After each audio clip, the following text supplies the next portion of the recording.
अज्ञानतिमिरन्दस्य ज्ञानाञ्जनशलाकया चक्षुर्मिलितं येन तस्मै श्रीगुरुवे नमः। गंगाविशुद्धं नितपादस्पर्शं सर्ववेष्टितं चुम्बितं पुण्यस्थानं सराले स्थितं त्वं समाधिस्थमूर्तिं नमामि गंगागिरियोगिराजम्।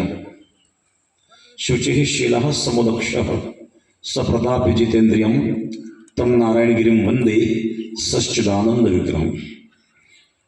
हा जो पायी जलदिंडी सोहळा आहे आणि या पायी जलदिंडी सोहळा आणि प्रत्यक्ष कालवा धरण पाहणी अभ्यास दौरा या दौऱ्याचे मार्गदर्शक पंडित अण्णा शिंदे आणि या ठिकाणी असणारे प्रमुख उपस्थिती माननीय संतोष तिरमानवर साहेब, त्याचप्रमाणे SS आमले साहेब नाशिक, राकेश गुजरे कार्यकारी अभियंता, त्याचप्रमाणे श्रीमती सोनल शाणे मॅडम कार्यकारी अभियंता नाशिक, शहाजी पाटील अध्यक्ष वाघाळ प्रकल्प आणि पंडित अण्णा शिंदे अध्यक्ष आधार शेतकरी जलदूत समिती, उपस्थित सर्व शेतकरी बंधू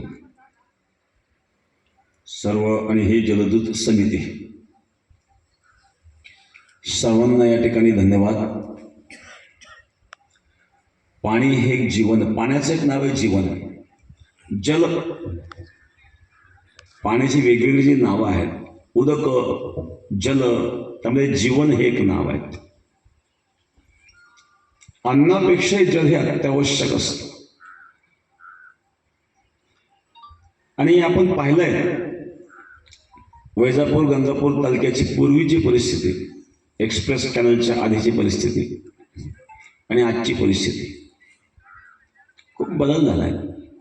वैजापूर तालुका जर आपण पाहिलं तर खूप चांगल्या प्रकारे प्रगती आज वैजापूरची दिसत आहेत, या पाण्यामुळे दिसत आहेत, पण अजूनही पाहिजे ती जागृती शेतकरी वर्गात नाही आहे आणि म्हणून आपल्या या समितीवर मोठी जबाबदारी आहे ही जागृती निर्माण करण्याची। आम्ही तर आहोत, आता 2 तारखेला गुरु नारायणगिरी महाराजांची पुण्यतिथी आहे।